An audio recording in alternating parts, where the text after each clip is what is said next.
Good. We're good. We're in. Yeah. Boom. Alive. Nice. Right, we're back. Another episode. You alright? Yeah, good man. He got some strange messages as he pressed play. He's always messing on his phone doing something. Turn it off, Jam. Get professional. Alright, boom, we're back.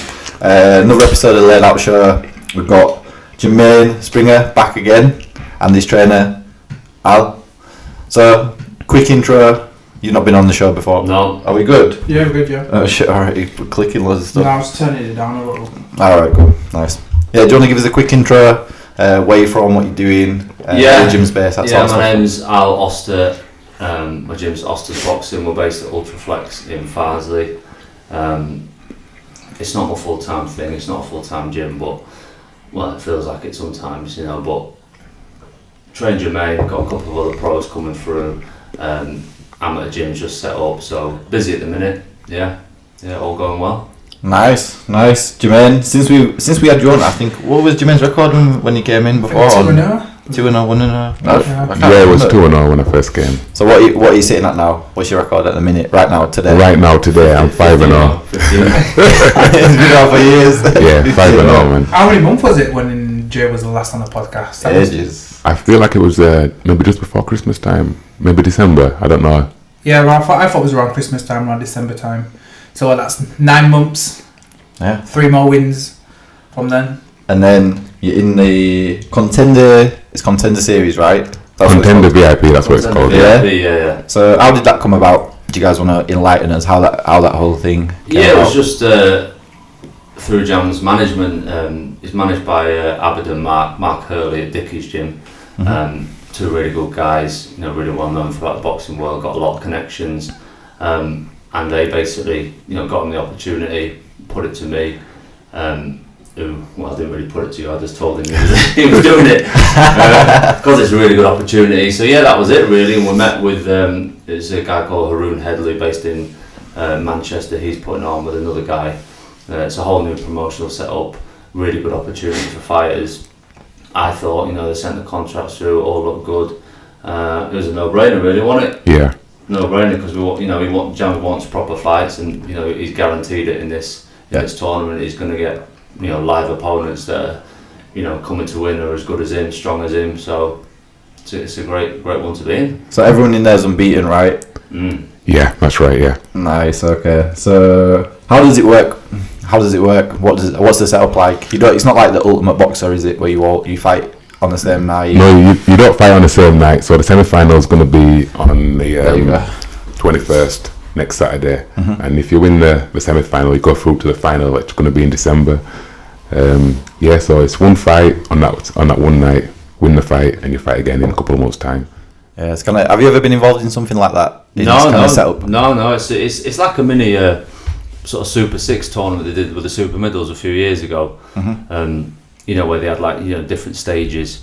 You know, when you'd only do that one final night. So I think this first one's only 4 rounds. It's only a 4-rounder, and the final's a 6-rounder. But it's a really good setup. I mean, Ultimate Box is great. You know, I really like that.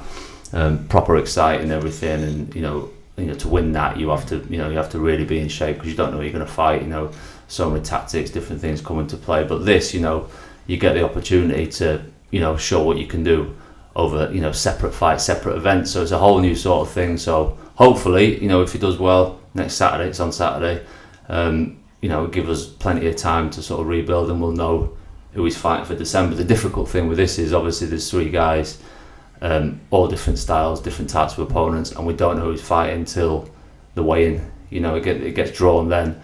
And then, you know, so you're fighting on Saturday, so that's been pretty tough, hasn't it? You know, because you're having this southpaw in it, you know, a tall southpaw, there's a shorter guy, you know, banger, you know, big hooker, you know, there's a nice boxer in it, so you have to cover every single base really, so it's made it pretty tough to prepare for. But How have you guys been doing that then? Have you been helping Jay prepare for this fight? Just same as usual really, you know, just loads of gym work, you know, my philosophy is just, you know, just focus on the boxing really, you know, like that's what I'm interested in, that's how I think, you know, that's what I think what Jam needed, and that's what I think, you know, the main sort of aim of any sort of our sort of training camps, as it were, is just to improve him technically.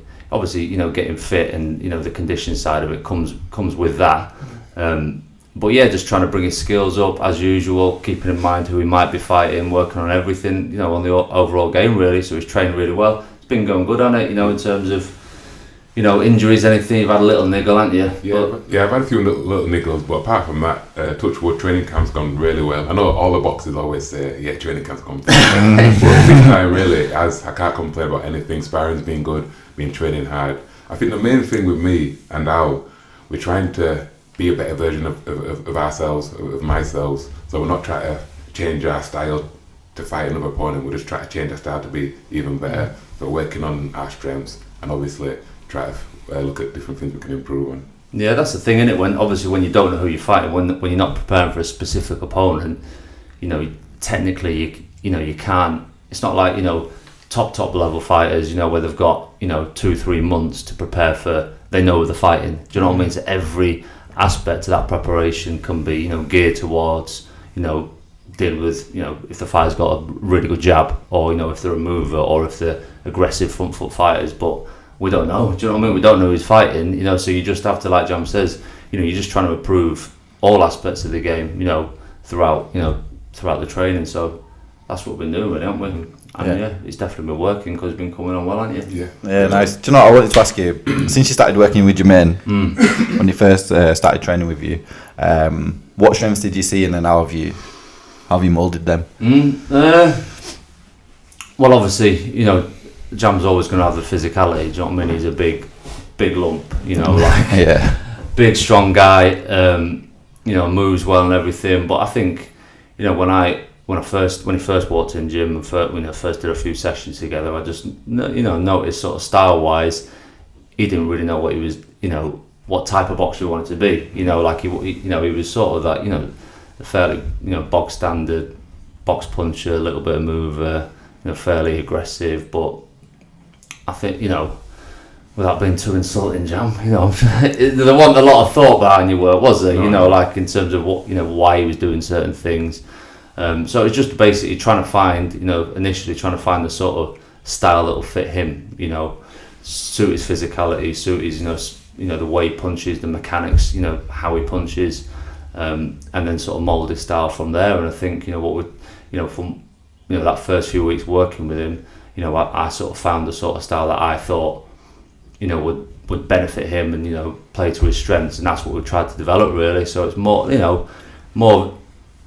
of a relaxed style, he's because Jam's a big lad and he's heavily muscled, there's it's very easy for fighters built like that to become tight, not let the punches flow, not use the speed, and not have that flexibility through the hips and through the shoulders. So that's something that we've definitely tried to work on and try and mould his style on, fighters that, fighters of the past that I think, resemble him, and that he could learn from. So I've got him, watching a lot of tape, studying a lot of fighters, that I think, like I say, physically, and mentally, really, in terms of the way they approach a fight, would suit him.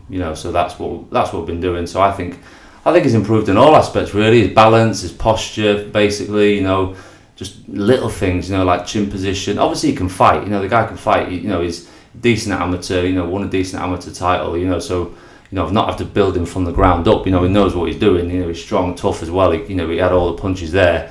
But it's in professional boxing. I suppose at any level, it's minor details. And they count. Everyone can fight in the pro game. Don't care if you're journeyman, champion. They can all fight, and you can get hurt by anyone. So it's trying to work on the small details. That will hopefully set him apart. When it comes to fights like this. That he's going to have on Saturday. So yeah. Yeah, nice. How do you feel it's changed when working with Al? Yeah, before I came to Al, I definitely agree. I kind of lacked a bit of boxing identity. I didn't know how to box, which way I wanted to box. But when I kind of worked with Al, we kind of worked on certain techniques, and I think it really suited me. Before, I really didn't have the freedom to be more of a relaxed fighter, just really tight, just tuck up, just do things basic. But with Al, I got a bit more freedom to be a bit more relaxed and work behind the jab and have a bit more fluidity, which definitely works well for myself, 100%. I think for Jam, because he's so strong, he's got a good chin as well. Do you know what I mean? And one of those things of fighters who have got good chins, who are built solidly physically, they can over rely on that. Do you know what I mean? He'll eat punches for fun all day, but he shouldn't have to. Do you know what I mean? I think so defensively. I think that's probably the main aspect of his game that's improved is defense. Defense, just drilling that every single session.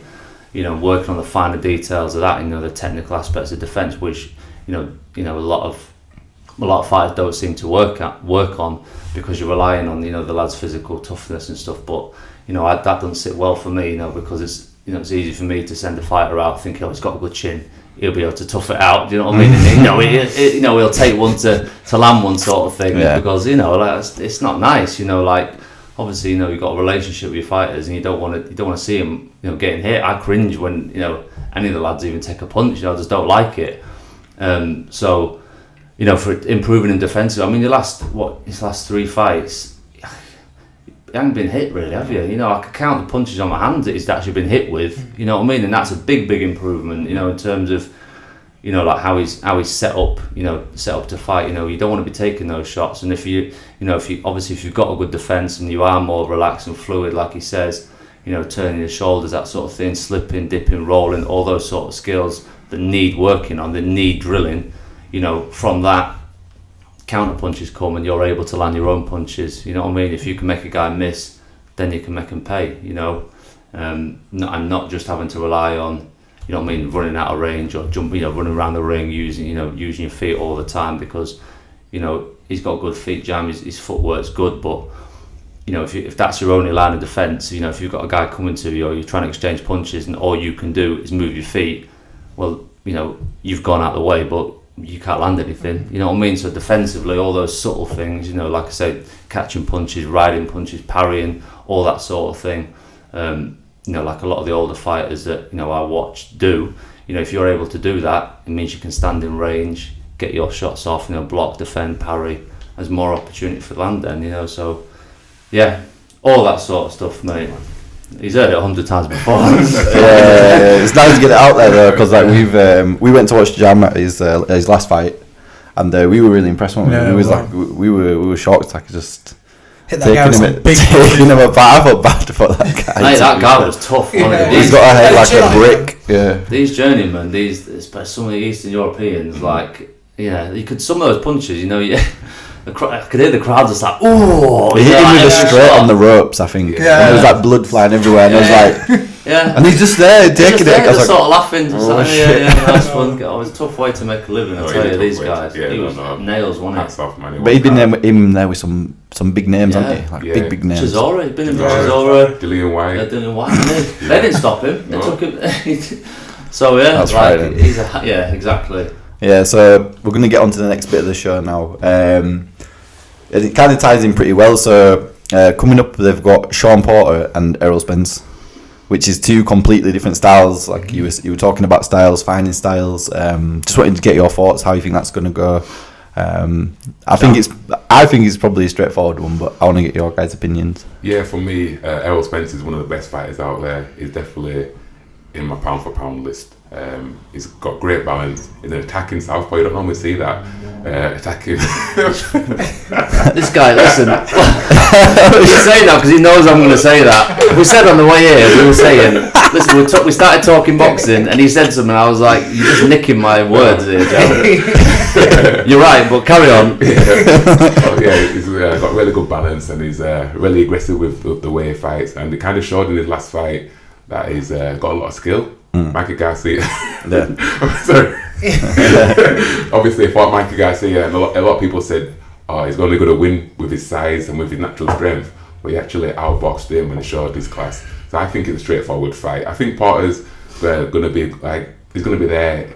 He's going to challenge him. He's going to be slightly competitive, but I think Errol Spence's class is going to shine, and I think it probably will be a late stoppage. Yeah. For Errol Spence. Big shout out. How about you? Specific late stoppage. Same as Jam. I think that I really rate Spence. Like I've been, high on Spence for years.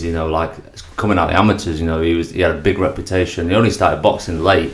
I think he was 16, 17, which is pretty. Yeah, which is late. For obviously for a top class world level pro now, but he was bashing guys up in the amateurs, stopping guys in the amateurs, and sparring at the Mayweather gym all the time. Bashed up Floyd. Rumours that it did work for him pretty hard. Yeah. And I think his class, like Jam said, like it's really unusual that you get a southpaw that's as aggressive as he is. Because most southpaws fight off the back foot. The counter punchers. Because they can draw the orthodox fighter in. Land their little shots, but he's aggressive. Walking guys down. Brilliant body puncher. When he hammered Kell Brook, that was, I went to that fight. I was in the stands and I could hear the fucking punches. I could hear him smashing his body. It was vicious. It's horrible. It was vicious. He's so wide though for that weight. I was looking like, how is he that weight? His shoulders are so wide. His shoulders, his frame. He's got a massive frame. And he stands really kind of quite side on. Yeah. His whole posture, his whole setup's great, but he's got that aggression with it. He hammered Brook, man. Like he just, I know people. I saw something the other day. I'm like, this is why I'm off Instagram. This sort of thing, because I saw someone comment saying something like, Brook would have won that if his eye socket hadn't gone. He got punished in the eyes. Did it spontaneously fracture? You know what I mean? He got hammered on it, and he got his ribs taken apart. From round one, and he was Brook was in that fight in terms of he was landing his shots. But I said from the second round on, I was like, this is going one way here, because he was having to work really, really hard to stay in that fight, and he was getting hammered to the body, and he just wore him down. You know what I mean? And he's one that can fight any range. You know what I mean? Spence, he can fight on the inside.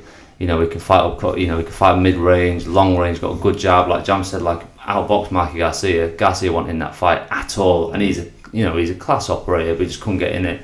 I know there's a big size difference. But similar to Porter, Porter's short. I know he's strong as hell, but I can't see how he wins that fight. I know he's just got to rush him, and use his usual style and just make it really, difficult for him. Try and bully him a little bit. But like I say, Spencer, he's not scared of that. He'll fight rough as well. If he'll fight on the inside and he'll make it difficult for Porter as well. I think it's a really good competitive fight, and I like both of them. I think they're both really good. I think Porter's been a great, great servant to the sport. Don't duck any fights. Fights everyone. Yeah, exactly. It's class, really. Good guy, but yeah, I think Spence, and I don't know if he'll stop him. If I was going to say from a betting man, but I'm not going to say that. But no, I think he'll get to him late as well. Yeah. Yeah. All right. So do you know what? It's not in the list, but I wanted to ask you a quick one. Crawford and Spence, if they meet next year, who wins that? That's a really tough one, Yeah, it's horrible. It really is, man. Crawford's got some mad skills, man. That's a good fight, and I'm actually going to sit on the fence with that one. That's a 50-50 fight. I can't pick. I think most people lean towards Spence, saying he's bigger and everything like that, but Crawford's got mad skills. His timing is brilliant. He can switch orthodox southpaw. It's an even fight for me. I'd love to see it. I hope it happens next year. It's got to happen. You know what I mean? If it doesn't happen next year, it's a disgrace, and it's another example of boxing just shooting itself in the foot. These fights have got to happen. I was leaning towards Spence. I've done for the last couple of years, but like Jam said, I don't think Crawford's even shown his level of ability yet, because he looks so comfortable in the fights, And I was thinking about this earlier, because I know you're going to ask about pound for pound and stuff, and I was thinking Crawford. Everyone picks Crawford. I think on talent you got to, but Crawford, Crawford's resume isn't that good. You know what I mean? He doesn't have. I'm a 2-weight world champion. I don't think he's got an elite win on his resume yet. You know what I mean? I think he needs a type of opponent like Spence for him to really, show his true ability. Either of them winning that fight wouldn't surprise me, but I'd probably. Who'd you say? I'm sitting on the fence for that one. He's pussy. I'll go with Spence. I think Spence will grind it out. Yeah. All right, nice. All right, next one is just got announced. Canelo versus Kovalev. So Canelo's going to jump 2 weight classes for that fight. We've just seen Kovalev versus Shahad. We've mentioned it on this show quite a few times before and after the fight. So how do you see that one panning out? I kind of asked you on Saturday a little bit what you thought about it, but let's get into that one. I think it's a great fight. I think it shows how ambitious Canelo is to try to move up to light heavyweight. And I think Kovalev's still really, really dangerous, and it's going to be a really tough fight. And obviously, if Canelo comes with the right tactics, he can win the fight. But it's going to be really interesting, and I would probably lean towards Canelo just in terms he's a bit sharper, he's a bit fresher, and I would say Kovalev is slightly going downhill now. So I would lean towards Canelo. Yeah. Don't know. I think 5 years ago, Kovalev ices him. You know what I mean? Walks through him. Yeah, he does. You know, but he is. You know, he's on the slide clearly. You know what I mean? And I just think the timing. You know, Canelo and Golden Boy, they don't make mistakes. You know what I mean? They pick fights at the right time for the right reasons, and they know what they're doing. And you know, it'll be 2 months. Will it? It's November 2nd. I think it's been announced for November 2nd. When was that? The yard fight, end of August. It's like a month ago. Yeah. So that's coming around quick, you know. So Kovalev got hurt badly in that fight. You know what I mean? Concussed or what? You know, there's going to be effects from that. He'll have to go. I'm sure he'd jacked on some weight the last few weeks. He's got to lose all that again. He's big at the weight anyway. In his mid to late 30s now. Obviously, he's have to go back into sparring for training camp. You know, like he's going to be taking shots there. I just think that they're getting him at the right time. I can't see Canelo stopping him. You know what I mean? Canelo couldn't. Who was it? Chavez. He was when he fought Chavez Jr. You know what I mean? He was banging him all over. He couldn't hurt him. Yeah. You know what I mean? I know he stopped fielding to a body, but and Kovalev is weak, so but maybe he will. Maybe he will. Yeah, that's my only. That's my only thing. Like maybe you could put him on a body, but yeah.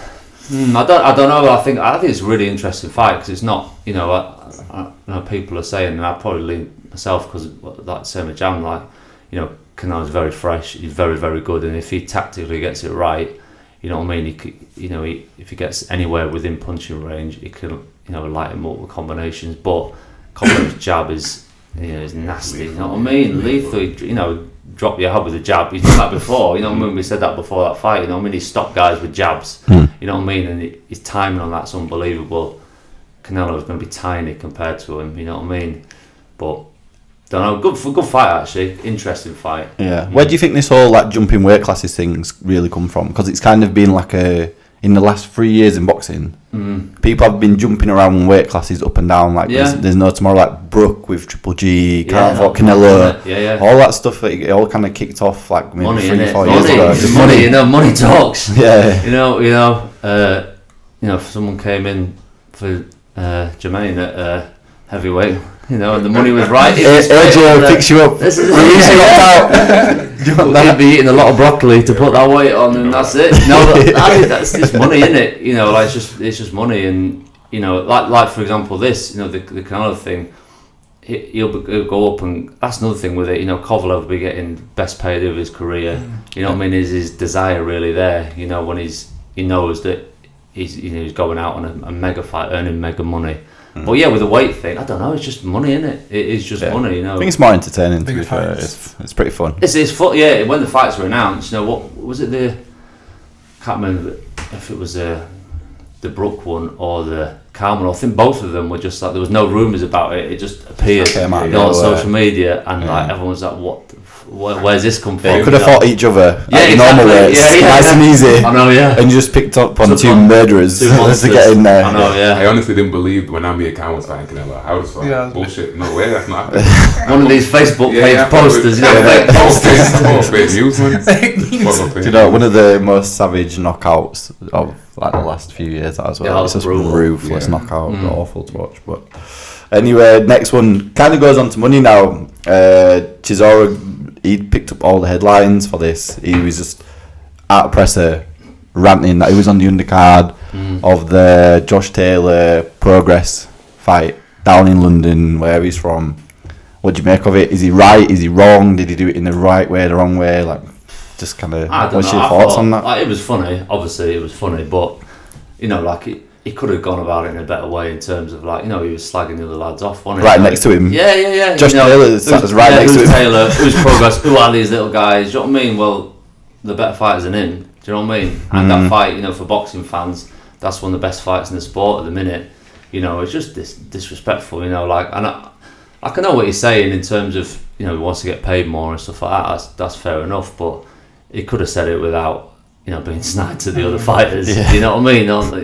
They're all part of the show as well. And I know he's saying about pay-per-view and this and that, but him versus Parker, that's not a pay-per-view fight unless it's got a proper undercard. Do you know what I mean? And so it works both ways. He's not getting pay-per-view money if there's not that Taylor Progress fight on it, I don't think, because Hearn can't sell that as a pay-per-view. Well, Hearn can sell anything, can't he? But as you're probably going to talk about, but but no, it was funny, and it's funny to see Hearn and Adam Smith at Sky just what do you do? Like, you can't really tell him to shut up because he's just going to knock you out. 18-stone monster just going wild. He's thrown a table across presses before I knew White. They took it pretty well, to be fair, didn't they? They just sort of laughing. I think you have to though. You have no choice, do you? Yeah, that's it. Zero choice. So it was funny to see him, go for it like that. But I don't know. Yeah, like I say, I think, But is he right? Do you think he does bring that money and they're kind of riding off? To a certain extent, I do, yeah. She's always a really, really clever person outside the ring. If you look at his career 10 years ago and where he is now, he's made so much money, and because he knows his value, he knows his worth, and I think he's got a point to a certain extent, to a normal boxing. So a normal person that watches boxing, they won't know too much about Josh Taylor. Yeah, that's true, yeah. Yeah, but they know about Chisora because he's been in with David Hayes, he's been in with Dillian White, he's been in with Fury. He's a household name in British boxing. So, he had got a point, but I think he did it the wrong way, but he did it the Chisora way, the controversial Chisora way. And I liked it, it made me laugh, it made Eddie Hearn uncomfortable, I like to see Eddie Hearn uncomfortable. So, I kind of agreed with him, to be honest. Yeah, do you know, it was just fun to watch, and I think he's one of the best characters in that heavyweight mix really at the moment. Yeah, definitely. And his last fight was awesome. Do you know what I mean? That big win, one punch knockout, punch, that was brutal. Yeah, and he's took to a few people now. Taka, Spilker. If he beats Parker, he could be in that mix. Shot. He could. Yeah, he's mad. Like Jam said, his turnaround in his career, and that's so good to see. When we were saying the other day about fighters, have a loss or a couple of losses, get written off. It's so good to see fighters, fight through that, have another stage of the career almost. You know what I mean? And what we were saying the other day is the fighters should be judged, in my opinion, at the end of the careers. You know what I mean? What have they achieved? Who they fought? What have they done?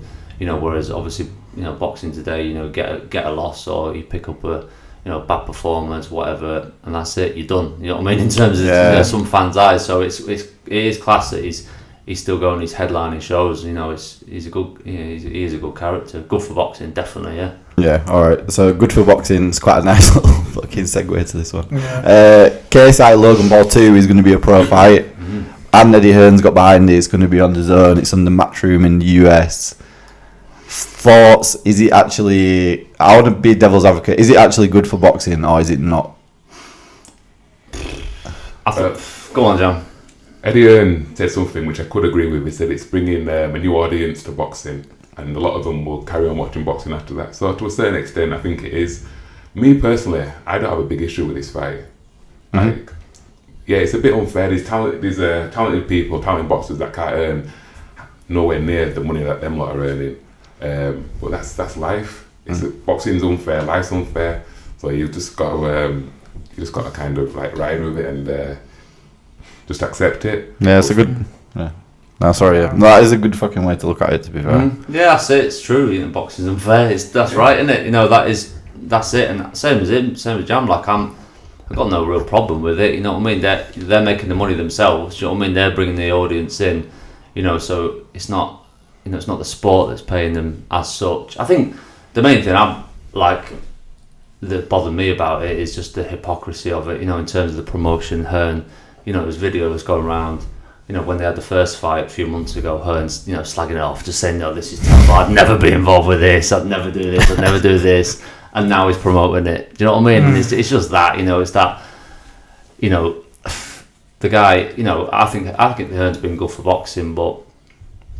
Guys like him, a lot of the top promoters, they've not got the best interest of the sport at heart. No way, you know what I mean? And they've got, it's just sad to see that, someone like him, it's just there's no integrity there. There's no integrity there at all, because he can say one thing a few months ago and can turn around and, just do the complete opposite because you know, he's personally earning money off it, and that's it. Yeah. You know what I mean? And that's the bottom line, you know, and that's what frustrates me about, you know, the whole business side of the sport, is that there's guys like that making decisions, you know, that benefit themselves, and, you know, do they really have the interests of, you know, the sport itself at heart? You know what I mean? He's Hearn, a big boxing man. I know his dad was involved and stuff, but, you know, a lot of the decisions he makes, you know, like this one, just seem to be business, strictly business. You know what I mean? What makes the most money? You know, but as for the fighters themselves, YouTube, whatever they are, play FIFA or whatever they do. I don't care. You know what I mean? Bothered. Nah. Is it interesting that someone like Billy Joe Saunders is going to be on their undercard? Do you think that's kind of fucked up? Yeah, that is weird. I heard it on like it was on like Joe Rogan or something, and someone was like, yeah, you know, Billy Joe Saunders is on the undercard, and they were like, are you fucking joking? It's kind of mad, really. That's crazy, someone as class as that. Yeah, that's a different side to it. Yeah, that's a different question. Money in it, that's all it is. Yeah, but if he's getting paid, like, he'll be getting paid well. Will he care? Don't know. Yeah, maybe not. Chisora would. Money talk. He wouldn't. But he knows he's not the draw for that. Yeah. Hopefully, yeah, true. they have to kick off. All right, so last part of the show, I'm gonna let you take it away. Yeah, so 3 questions for you both. Jan, will go with you first. Yeah. Top 3 pound for pound fighter, alive or dead? All right, okay. I think it's no surprise. I'm going to say Ali for my pound for pound. And it's not just what he did in the ring, it's what he did outside the ring as a person as well. But in his early days as Cassius Clay, when he was coming through, he was outstanding. His speed and power, his balance, everything, it was something new to boxing, and that's definitely why I rate him as number 1. That was well rehearsed, Jam. He didn't even stutter or anything. He must have been practicing this for hours. Look at that. I love Ali's sick, man. Yeah. Number 2, I got to say Floyd Mayweather. I think he's class, me. I honestly do. I rate him. I don't know. I got some looks from out there, but I think Floyd's class. It was good in his younger days, but I even preferred him in his older days, where he's more conservative with his energy and it was more technical. I'm more kind of attracted to boxers that are more technical rather than high work rate or high punch power. I like the technical boxers. I like to see the subtle movements, subtle combinations, stuff like that. So I put Floyd Mayweather number 2, and number 3 is Roy Jones for me. Roy Jones, man, can't be touched. Can't be touched. Rapping now. Go then, I'll over to you. Of all time or current? No, of all time. All time, yeah. Active or inactive, doesn't matter. Yeah. Well, I don't think there's any active that would be pound for pound of all time at the minute, but Ray Robinson, number 1. Like, I think that's pretty much, you know, indisputable, really. You know what I mean? What he did in his career, just in terms of, you know, like, you know, talent wise, you know what I mean, skill wise. You know, you watch him fight, you know, in the resume, the guys he fought and the guys he beat. You know, I probably never see the like again. Do you know what I mean? Because obviously careers were different, then numbers of fights were different. You know, the amount of times you'd have to fight to become a champion. You know, the depth of talent in boxing. You know, in years gone by, you know, it's never going to be the same. You know what I mean? For a lot of reasons. But yeah, I think Sugar Ray Robinson number 1. Like, in terms of, I don't know, my favourite. Should we go my favourite rather than Go for it, yeah. Right, because why not? Yeah, my favourite. I would say Roberto Duran. So I'd say he's the greatest boxer alive today. You know what I mean? That's still living. Mm-hmm. What he did was unbelievable. Do you know what I mean? All the the weight classes, and he was, watching him on tape. You know, I can imagine, and reading reports of when he was, fighting in his prime and stuff. He was just a force of nature. Like, he was extremely aggressive, combination puncher, could fight at any range, but he had the technical side to it as well. And the amount of stuff he could do. Subtly now watching back and being able to slow things down, on YouTube and stuff, and watch exactly what he was doing. It was a science. He was incredibly technical.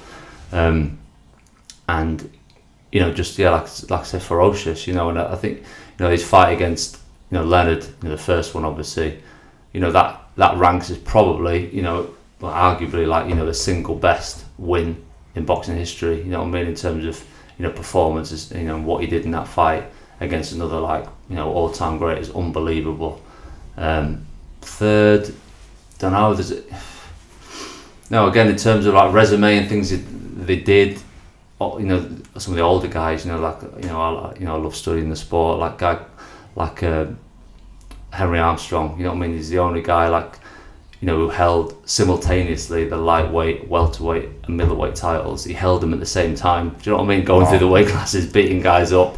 I think he had around 150 fights, 100 knockouts. You know what I mean? Things like this won't happen again. Do you know what I mean? So it's very hard to compare eras.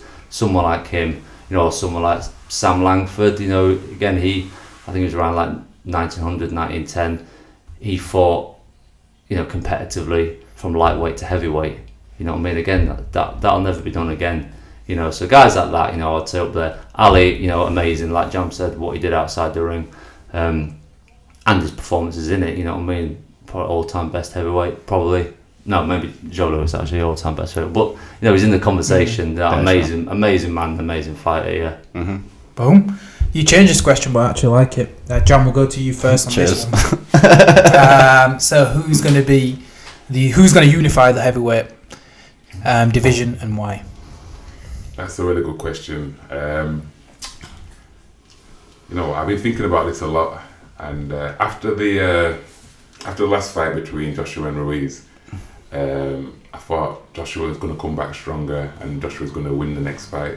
But there's no real logic behind my thinking, to be honest. But if I think logically and I think about the fight that's already happened, I just think it's going to be the same outcome. I think Ruiz has his number. I think Joshua, he can win the fight, but he has to change a lot of things. Technically, he has to fight the right fight. He's got to stay long with a jab, and he's got to throw less combination punches. And when he comes in close with Ruiz, he's got to hold. So that's the way he can win the fight. But if he starts doing anything, Got the blueprint. John's got the blueprint. I got the blueprint. Get him on WhatsApp. I'll let him know. WhatsApp. Yeah, but Ruiz in this fight, he has to do the same. Just expect a better hand in Joshua and do the exact same things that he did last fight. Then I think he'll win. So yeah, it's going to be a crazy upset if it happens. But if Ruiz wins, that could be probably the end, maybe, for Joshua. So you're saying? I'm saying Ruiz, yeah. Ruiz. Didn't answer the question, Jam. Sorry, I'm saying Ruiz. No, but no, that wasn't even the question. Who unifies? Who unifies everything? Well, everything. Yeah, so Alright, say you've so got Fury, Wilder. So you've got, right now you're thinking Ruiz is going to have all them belts, or you think AJ's going to win? Undisputed unified. Yeah, who's going to... Sorry. Lineal. Yeah, who's going to...